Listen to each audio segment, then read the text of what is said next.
क्या? कौन सी चीज़? तुमने बॉटल रख ली? चलो। तो फ्रेंड्स ये सब्जी बना ली है मैंने। बच्चों को लंच दे दिया है, इन्होंने ब्रेकफास्ट कर लिया है और अब ये जा रहे हैं। पुच्चू को छोड़ने आई हूँ। फ्रेंड्स मैं पुच्चू को स्कूल छोड़ने आई हूँ। पीछे स्कूल है, देखिए देखिए। आइए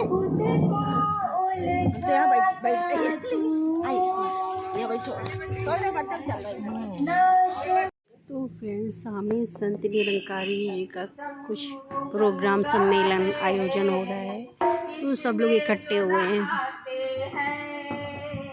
तो फ्रेंड्स मैं जीआईसी ग्राउंड आई हूँ और निराला पार्क में तो निरंकारी जी का कुछ आयोजन, निरंकारी संस्था जो है वहाँ का कुछ आयोजन हो रहा है। थोड़ा सा मैं रिकॉर्ड कर पाई। मैंने उनसे पूछा, उन्होंने कहा नहीं रिकॉर्डिंग करना है, नहीं तो मैं आप लोगों के लिए और अच्छे से रिकॉर्ड करके प्रवचन वगैरह जो भी है सुनाती।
तो फ्रेंड्स आज बृहस्पति भगवान की मैं पूजा कर रही हूँ। चना गुड़ और फूल वगैरह है।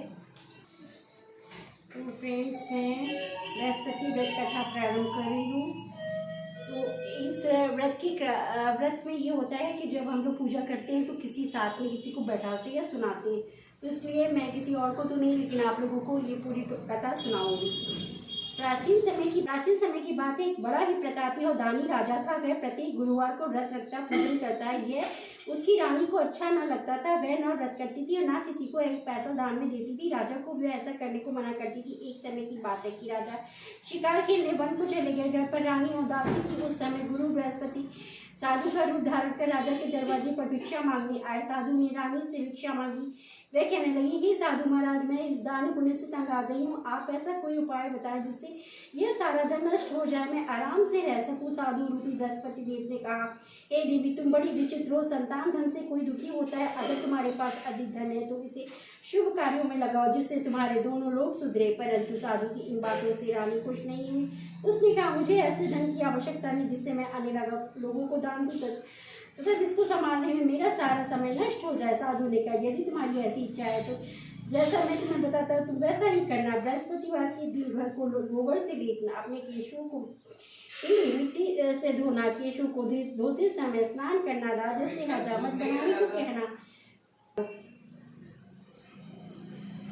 अपने केशों को पीली मिट्टी से धोना, केशों को धोते समय स्नान करना, राजस से हजामत बनाने को कहना, भोजन में मांस मदिरा खाना, कपड़ा धोबी के हाथ धूल नहीं डालना। इस प्रकार 7 बृहस्पतिवार करने से तुम्हारा सब धन नष्ट हो जाएगा। इतना कहकर साधु बने। बृहस्पति देव अंतर्ध्यान हो गए। साधु के कहे अनुसार करते हुए रानी को केवल 3 बृहस्पतिवार ही बीते कि उसकी समस्त धन संपत्ति नष्ट हो गई। भोजन के लिए परिवार तरसने लगा। एक दिन राजा रानी से बोला, ही रानी, तुम यही रहो, मैं दूसरे देश को जाता हूँ क्योंकि यहाँ पर सभी मुझे जानते, इसलिए मैं यहाँ कोई छोटा कार्य नहीं कर सकता। ऐसा कहकर राजा परदेश चला गया। वह वहाँ जंगल से लकड़ी काट कर लाता और शहर में बेचता। इस तरह वह अपना जीवन व्यतीत करने लगा। इधर राजा के बिना रानी और दासी दुखी रहने लगी। एक समय जब रानी और दासी को 7 दिन बिना भोजन के रहना पड़ा तो रानी ने अपनी दासी से कहा, हे दासी, पास ही के नगर में मेरी बहन रहती है, वह बड़ी धनवान है, तो उसके पास जा और कुछ ले आ ताकि थोड़ा बहुत गुजर बसर हो जाए। दासी रानी की बहन के पास गई। उस दिन बृहस्पतिवार था। रानी की बहन उस समय बृहस्पतिवार की कथा सुन रही थी। दासी ने रानी की बहन को अपनी रानी का संदेश दिया, लेकिन रानी की बहन ने कोई उत्तर नहीं दिया। जब रानी की बहन को से कोई उत्तर नहीं मिला तो वह दुखी हुई, उसे क्रोध भी आया। दासी ने वापस आकर रानी को सारी कथा बता दी। सुनकर रानी ने अपने भाग्य को कोसा। उधर रानी की बहन ने सोचा, मेरी बहन की दासी आई थी परंतु मैं उससे कुछ नहीं बोली, इससे वह दुखी हुई होगी। कथा सुनकर पूजन समाप्त कर वह अपनी बहन के घर गई और कहने लगी, हे बहन, मैं बृहस्पति का व्रत कर रही थी, तुम्हारी दासी आई थी परंतु जब तक कथा होती है तब तक ना उठते हैं ना बोलते, इसलिए मैं नहीं बोली। कहो दासी क्यों आई थी? रानी बोली, बहन, हमारे घर अनाज नहीं था। ऐसे कहते कहते रानी की आंखें भर आई। उसने दासी समेत भूखा रहने की बात भी अपनी बहन को बता दी। रानी की बहन बोली, बहन देखो, बृहस्पति भगवान सबकी मनोकामनाएं पूर्ण करते हैं, देखो शायद तुम्हारे घर में अनाज रखा हो। यह सुनकर दासी घर के अंदर गई। वहाँ उसे एक घड़ा अनाज का भरा मिला। उसे बड़ी हैरानी हुई क्योंकि उसने एक एक बर्तन देख लिया था। उसने बाहर आकर रानी को बताया। दासी रानी से कहने लगी, हे रानी, जब हमको अन्न नहीं मिलता था हम व्रत ही तो करते थे, इसलिए क्यों ना इनसे व्रत और कथा की विधि पूछ ली जाए, हम भी व्रत किया करेंगे। दासी के कहने पर रानी ने अपनी बहन से बृहस्पति भगवान के व्रत के बारे में पूछा। उसकी बहन ने बताया, बृहस्पतिवार के व्रत में चने की दाल और मुनक्के से विष्णु भगवान की केले की जड़ में पूजन करें, दीपक जलाए, पीला भोजन करें और कथा सुने, इससे गुरु भगवान प्रसन्न होते हैं, मनोकामनाएं पूर्ण करते हैं। व्रत और पूजा की विधि बताकर रानी की बहन अपने घर लौट आई। रानी और दासी दोनों ने निश्चय किया कि बृहस्पति देव भगवान का पूजन जरूर करेंगे। 7 रोज बाद जब बृहस्पतिवार आया तो उन्होंने व्रत का गौशाल में जाकर चना गुड़ ली लाई, उसकी दाल से केले की जड़ और विष्णु भगवान की पूजन किया। अब पीला भोजन कहाँ से आए? दोनों बड़ी दुख हुई, परंतु उन्होंने व्रत किया, इसलिए बृहस्पति भगवान प्रसन्न थे। एक साधारण व्यक्ति के रूप में वे दूध थाली में सुंदर पीला भोजन लेकर आए और दासी को देकर बोले, हे दासी, ये भोजन तुम्हारे लिए है, तुम्हारी रानी के लिए, इसे तुम दोनों ग्रहण करना। दासी भोजन पाकर बहुत प्रसन्न हुई। उसने रानी को सारी बात बताई। उसके बाद से वे प्रत्येक बृहस्पतिवार को गुरु भगवान का व्रत और पूजन करने लगी। बृहस्पति भगवान की कृपा से उनके घर धन धान्य हो गया, परंतु रानी फिर पहले की तरह आलस करने लगी। तब दासी बोली, देखो रानी, जब तुम पहले इस प्रकार आलस करती थी तुम्हें धन को रखने में कष्ट होता था, इस प्रकार सभी धन नष्ट हो गया। अब गुरु भगवान की कृपा से धन मिला है तो मुझसे तुम आलस करती हो। बड़ी मुसीबत के बाद हमने ये धन प्राप्त किया, इसलिए हमें दान पुण्य करना चाहिए। अब भूखे मनुष्यों को भोजन कराओ, प्याओ लगाओ, ब्राह्मणों को दान दो, कुआं तालाब बावड़ी आदि का निर्माण करो, मंदिर पाठशाला बनवाकर ज्ञान दान दो, कुंवारी कन्याओं का विवाह करो, अर्थात धन को शुभ कार्यों में खर्च करो, जिससे तुम्हारे कुल का यश बढ़े और स्वर्ग प्राप्त हो और पितर प्रसन्न हो। दासी की बात मानकर गुरु रानी शुभ कार्य करने लगी, उसका यश बढ़ने लगा। एक दिन रानी और दासी आपस में विचार करने लगी कि ना जाने राजा किस दशा में है, उनकी कोई खोज खबर भी नहीं थी। उन्होंने श्रद्धापूर्वक गुरु बृहस्पति भगवान की प्रार्थना की और राजा जहाँ कहीं भी हो शीघ्र वापस आ जाए। उधर राजा प्रदेश में बहुत दुखी रहने लगा। वह प्रतिदिन जंगल में लकड़ी बीन कर लाता, उसे शहर में बेचता, अपने दुखी जीवन को बड़ी कठिनता के साथ व्यतीत होता। एक दिन दुखी हो अपनी पुरानी बातों को याद करके वह रोने लगा और उदास हो गया। इसी समय राजा के पास बृहस्पति देव साधु के वेश में आकर बोले, हे ककरारी, तुम इस सुनसान जंगल में किस चिंता में बैठे हो, मुझे बताओ। यह सुन राजा के नेत्र में जल भर आया। साधु की वंदना कर राजा ने अपनी संपूर्ण कहानी सुना दी। महात्मा दयालु होते हुए राजा से बोले, हे राजा, तुम्हारी पत्नी ने बृहस्पति की देव के प्रति अपराध किया, जिसके कारण तुम्हारी यह दशा हुई। अब तुम किसी प्रकार की चिंता मत करो, भगवान तुम्हें पहले से अधिक धन देंगे। देखो, तुम्हारी पत्नी ने बृहस्पतिवार का व्रत प्रारंभ कर दिया है। अब तुम भी बृहस्पतिवार का व्रत करके चने की दाल और गुड़ जल को लोटे में डालकर केले का पूजन करो, फिर कथा खाओ और सुनो, भगवान तुम्हारी सब कामनाओं को पूर्ण करेंगे। साधु की बात सुनकर राजा बोला, हे प्रभु लकड़ी बेचकर तो इतना पैसा भी, हे प्रभु लकड़हारा बोला, हे प्रभु लकड़ी बेचकर इतना पैसा भी नहीं बचता जिससे भोजन करने के उपरांत कुछ बचा सकूं। मैंने रात्रि में अपनी रानी को व्याकुल देखा है। मेरे पास कोई साधन नहीं है जिससे उसका समाचार जान सकूं। फिर मैं बृहस्पति देव की क्या कहानी कहूँ, यह तो मुझको मालूम भी नहीं है। साधु ने कहा, हे राजा, मैं बृहस्पति भगवान की पूजन व्रत को निश्चित करो। वे स्वयं तुम्हारे लिए कोई राह बना देंगे। बृहस्पतिवार के दिन तुम रोजाना की तरह लकड़ियाँ लेकर शहर में जाना। तुम्हें रोज से दुगना धन प्राप्त होगा जिससे तुम भली भांति भोजन कर लोगे तथा बृहस्पति देव की पूजन का सामान भी आ जाएगा। जो तुमने बृहस्पतिवार की कहानी के बारे में पूछा है वह इस प्रकार है। बृहस्पति देव की कहानी। प्राचीन काल में एक बहुत ही निर्धन ब्राह्मण रहता था। उसकी कोई संतान नहीं थी। वह नित्य पूजा पाठ करता। उसकी स्त्री ना स्नान करती, ना किसी देवता का पूजन करती। इस प्रकार ब्राह्मण देवता बहुत दुखी रहते थे। भगवान की कृपा से ब्राह्मण के यहाँ एक कन्या उत्पन्न। कन्या बड़ी होने लगी। प्रातः स्नान करके वे भगवान विष्णु का जप करती और बृहस्पतिवार का व्रत करने लगी। पूजा पाठ समाप्त कर पाठशाला जाती। अपनी मुट्ठी में जौ भर कर ले जाती। पाठशाला जाने के मार्ग में डालती जाती। लौटते समय वही जौ स्वर की हो जाती। उनको बीन कर घर ले आती। एक दिन वह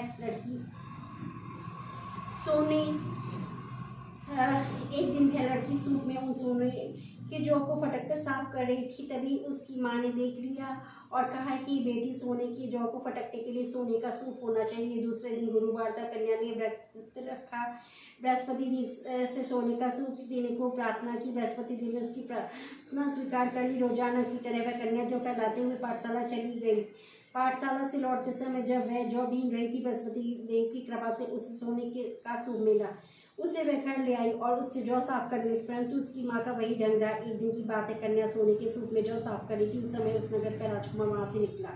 कन्या की रूप को देखकर वह उस पर मोहित हो गया। राजमहल आकर वह भोजन तथा जल त्याग कर उदास होकर लेट गया। राजा ने जब राजकुमार द्वारा अन्न जल त्यागने का समाचार ज्ञात हुआ तो अपने मंत्रियों के साथ वह अपने पुत्र के पास गया और कारण पूछा। राजकुमार ने राजा को उस लड़की के बारे में का पता बता दिया। मंत्री उस लड़की के घर गया और मंत्री ने ब्राह्मण के समक्ष राजा की ओर से निवेदन किया। कुछ ही समय बाद ब्राह्मण की कन्या का विवाह राजकुमार के साथ संपन्न हो गया। कन्या के घर से जाते ही ब्राह्मण के घर में पहले की भांति गरीबी का निवास हो गया। एक दिन दुखी होकर ब्राह्मण अपनी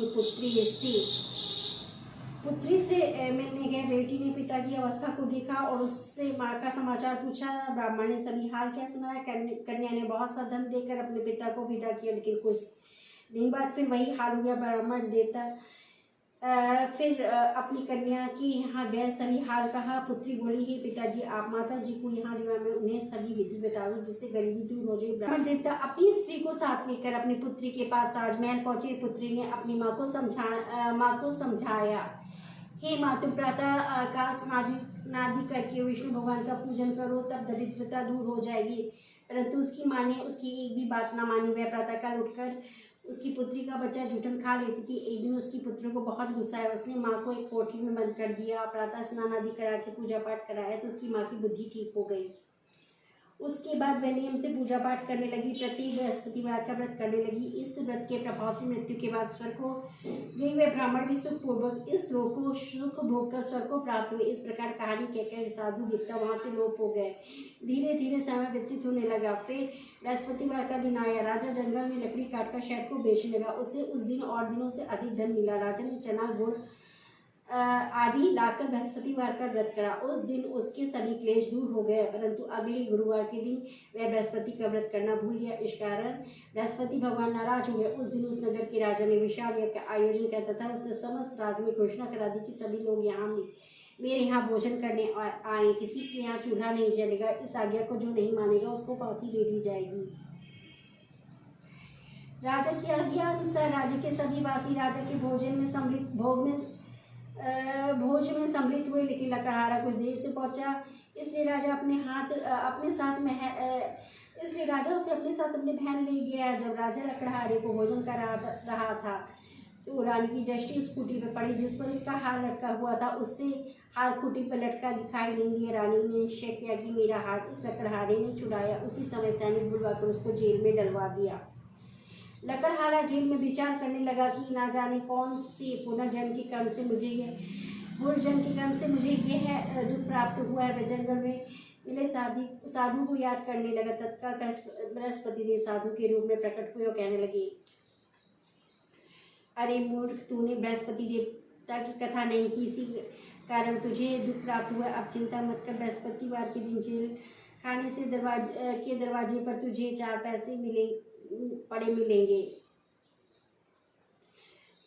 उनसे तू बृहस्पति देव की पूजा करना, तेरे सभी कष्ट दूर हो जाएंगे। अगले बृहस्पतिवार उसे जेल के द्वार पर 4 पैसे मिले। राजा ने पूजा का सामान मंगवा कर कथा कही, प्रसाद बांटा। उसी रात्रि में बृहस्पति देव ने उस नगर के राजा को सब में कहा, हे राजा, तूने जिसे जेल में बंद किया उसे कल छोड़ देना, वह निर्दोष है। राजा प्रातःकाल उठा, कुटी में हाथ देखकर लकड़हारे को बुलाकर क्षमा मांगी। राजा को के योग्य सुंदर वस्त्र आभूषण भेजकर उसे विदा किया।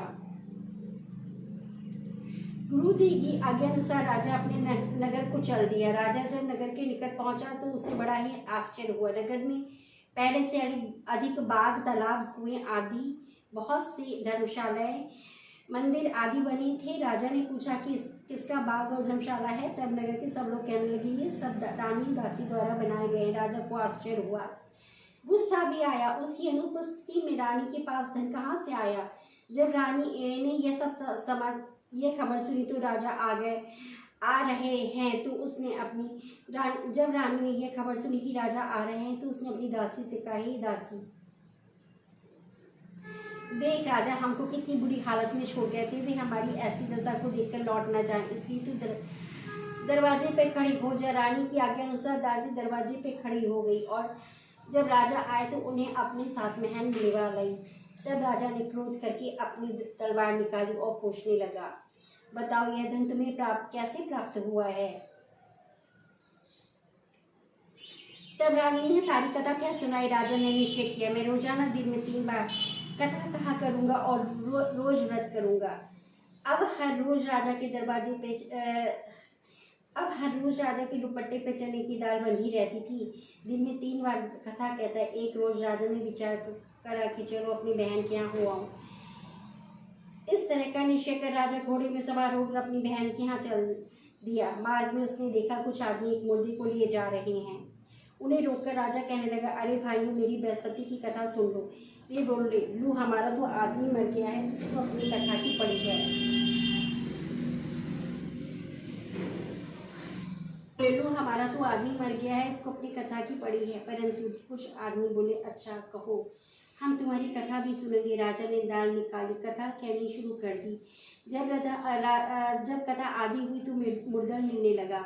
जब कथा समाप्त हुई तो वह राम राम करके मुर्दा खड़ा हो गया।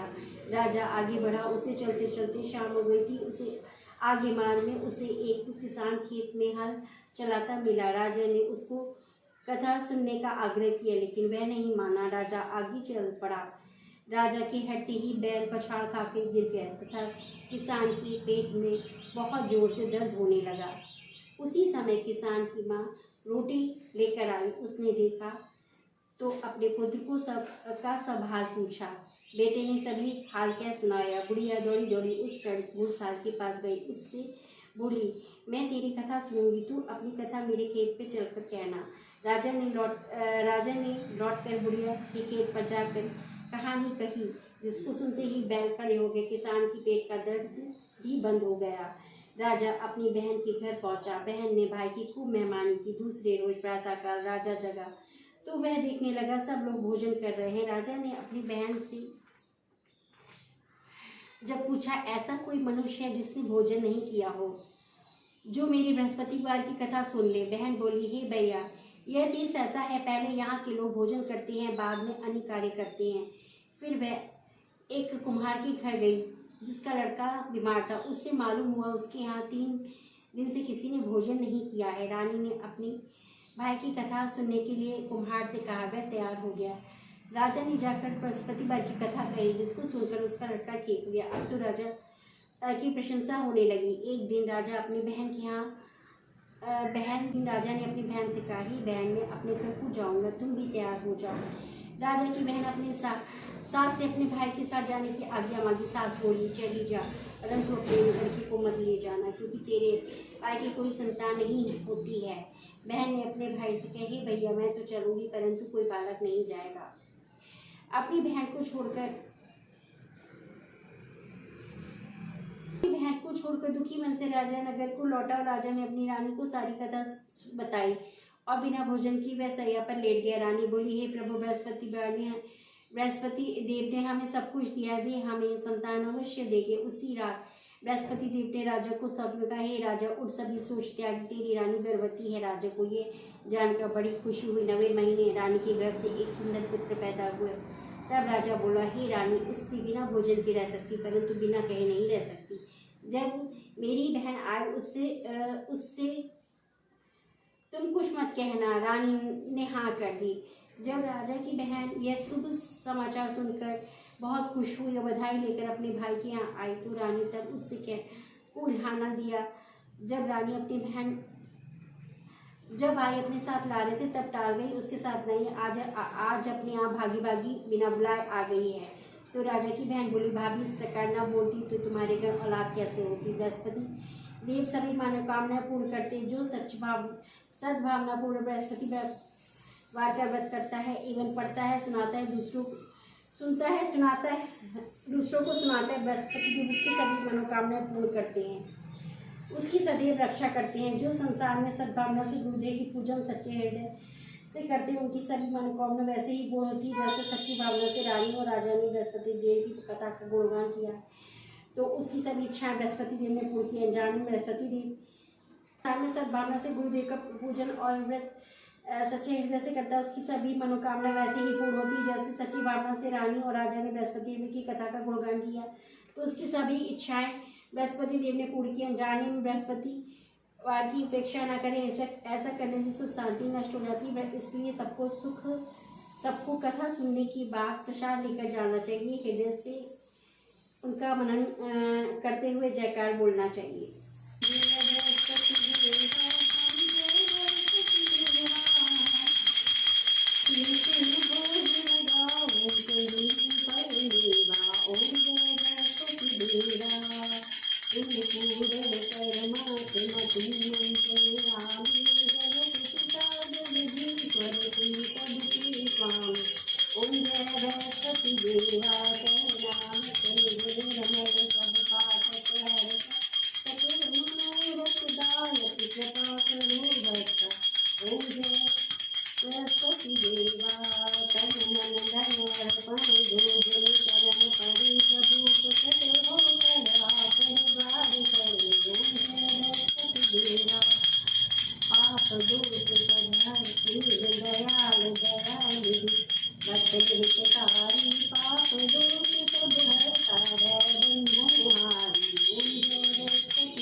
तो फ्रेंड्स, इस तरीके से मैंने बृहस्पति भगवान की पूजा की है। और जो इस कथा में पूजा में जो होता है कि जब कथा करते हैं तो किसी को सुनाना चाहिए, तो इसलिए मैं आप लोगों को जो है सुना रही हूँ। बहुत सी हो सकता है मेरा वीडियो बंद भी हो गया होगा, तो जो जितना भी वीडियो में आएगा उतना आप लोग श्रद्धा भाव से सुनिएगा, तो आप लोगों को भी एक हिसाब से फल मिलेगा। जो मेरी पूजा का आप लोगों को भी फल मिलेगा।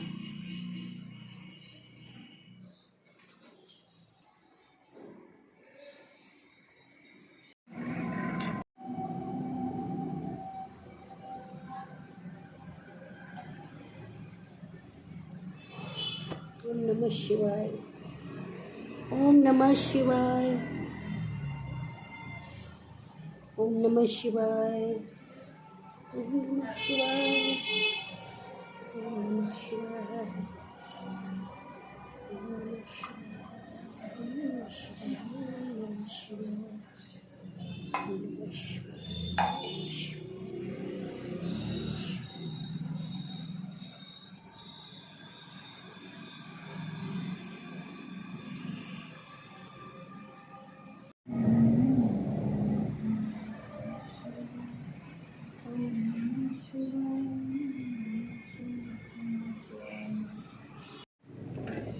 ओम नमः शिवाय, ओम नमः शिवाय, ओम नमः शिवाय।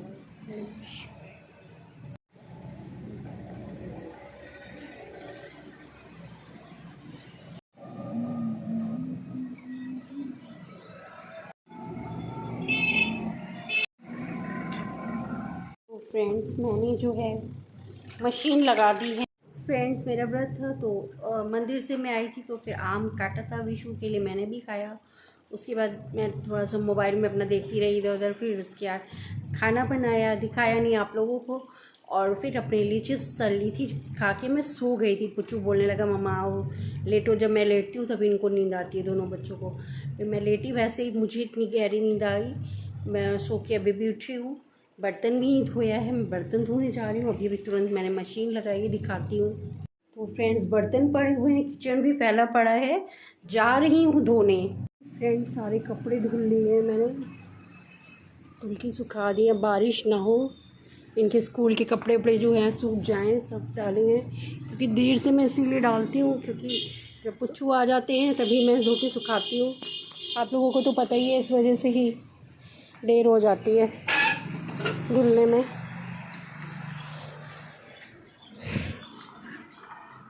फ्रेंड्स, काफ़ी दिनों बाद जो है शाम में वॉक करने जा रही हूँ, तो पार्क में मिलती हूँ। बाय। फ्रेंड्स, मैं पार्क में आ गई हूँ। देखिए पार्क का व्यू और कितना अच्छा लग रहा है।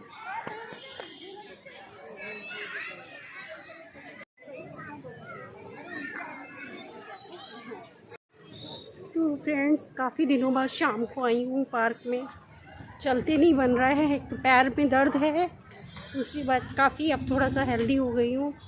उस बीच बहुत ज़्यादा दुबली हो गई थी, आँख भी बहुत दिक्कत हो रही थी। इस वजह से फिर मैंने सोचा कि थोड़ा सा ब्रेक ले लेती हूँ, घर में रेस्ट करती हूँ। तो अब थोड़ा सा आराम करके थोड़ा मोटी हो गई हूँ, चलने में दिक्कत हो रही है। और एक्सीडेंट की वजह से पैर भी नहीं उठ रहा है।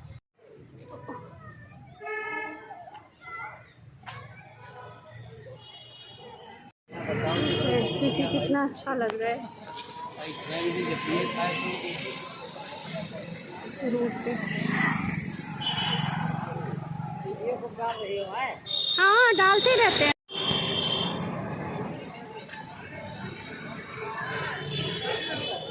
इसमें जा रही हूँ यहाँ से ईयरफोन लेने।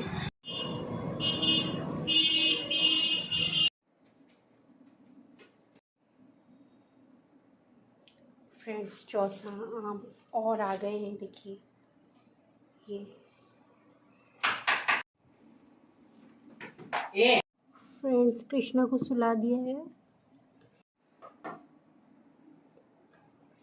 तो फ्रेंड्स, मैंने शीट साफ़ कर दिया, सारे बर्तन ऊपर नीचे यहाँ वाले और इधर यहाँ पर सब जगह, सामने सब जगह लगा दिए। शेड पूरा धुलाई वुलाई नीचे हो गई। फ्रेंड्स, आज बृहस्पति है तो मेरा व्रत है। मैंने आम खाए हैं, चौसा आम खूब सारे आए, आज ख़त्म हो गए। आज एक एक आम ख़त्म हो गया था। सुबह के समय जब मैं पूजा करके आई थी वहाँ से मंदिर से, तो मैंने 4-5-6 आम बड़े बड़े थे मैंने, और विशु ने खाया। विशु ने तो कम खाया, मैं ही ज़्यादा खाती हूँ, काटते काटते खाती चली जाती हूँ। मैंने सोचा आप सब एंड हो गया, लेकिन तीन जो है डब्बे में भर के और आए हैं आम। अब ये लास्ट हैं, ये हम लोगों के बाग के हैं। चौसा आम बहुत ही फेमस और अच्छा होता है, बड़ा होता है। 2 खा लीजिए पेट भर जाता है, लेकिन मेरा पेट नहीं भरता।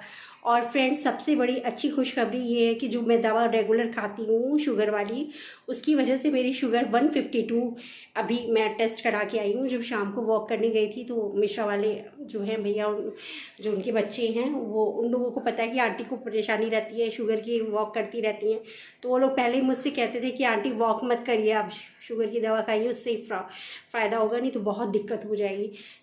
मुझे लगा कि वॉक करने से ही फ़ायदा हो जाएगा, सुबह शाम तो खैर टहलना तो है ही, मस्ट है, परहेज भी करना है, लेकिन दवा भी साथ में लेनी है शुगर वाले पेशेंट्स को। तो फ्रेंड्स, अब मैं बहुत वीक हो गई हूँ, मुझे इतनी वीकनेस आती है, मुझसे काम नहीं होता, मैं टहल नहीं पा रही हूँ, लेकिन ज़बरदस्ती किसी तरीके से खींच रही हूँ अपने आप को।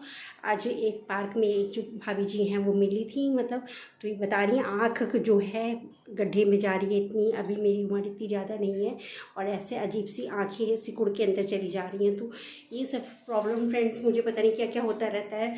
और फ्रेंड्स, आज व्रत रखा, तो व्रत वाले दिन आपको तो पता है कितना अच्छा लगता है, मन पवित्र रहता है, और मंदिर में भी जाके काफ़ी दिनों बाद मंदिर में जाके पूजा की है मैंने। तो फ्रेंड्स, इन्हीं भावनाओं के साथ में मैं आज का ब्लॉग फिनिश करती हूँ। नमस्ते, सत श्री अकाल, अस्सलाम वालेकुम एंड बाय। अगले ब्लॉग में फिर मिलती हूँ।